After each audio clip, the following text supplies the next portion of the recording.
Tecnica di impollinazione. Fuori da zero branco.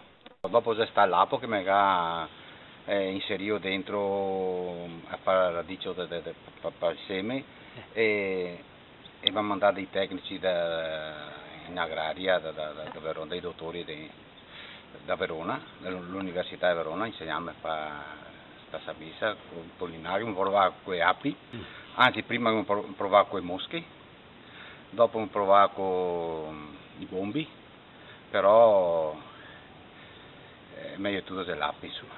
Che anno era? Oh, tanto ciò, sarà 35 anni fa. Cioè 1980, Sì. un po' prima dell'80? No, sull'80 adesso. Attorno all'80. Ma ti sei stato uno dei primi? Cioè chi ha fatto il serie era dei api, però che ha impollinato con le api ero uno dei primi. Ho fatto impollinare con le api, a sera chiusa. E l'idea insomma si partiva dall'università? Sì, tramite il dottor Dalbò, Paolo Dalbò, Dalbò, sì. che sta io a inviarmi, insomma. Ed era quello dell'Apo, Quello dell'Apo. di Mogliano, Sì, Veneto, sì, Mogliano, praticamente.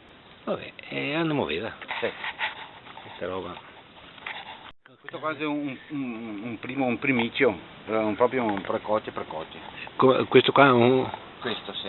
è un radicchio, come un precoce in che senso dici? Un tardivo precoce che viene a metà di ottobre. Ma sempre della tecnica del tardivo? Sempre Questo? la tecnica del tardivo, sempre con costa stretta. Questo invece è mi faccio l'1 e il 2, il terzo sarebbe il tardivo. E tu lo fai anche il tardivo? Sì, fa anche il tardivo. E quindi quello che mi hai mostrato prima era È il primo.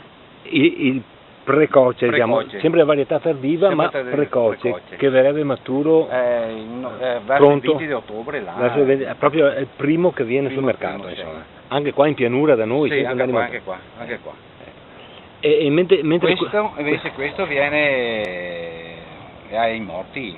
qua c'è delle difficoltà La difficoltà di tenere radicio, perché bisogna tirarlo fuori presto, no? E tenerlo fino in febbraio-marzo, per piantarlo qua in serra.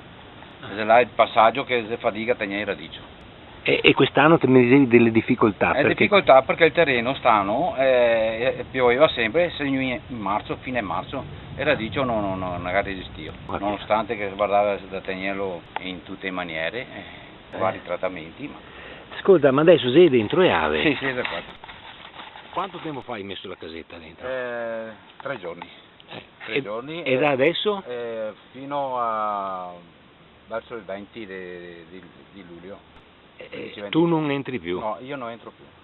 Entro solamente di sera, se è possibile, per dare un po' di acqua e zucchero, ma una volta o due al massimo, dipende come va via il tempo.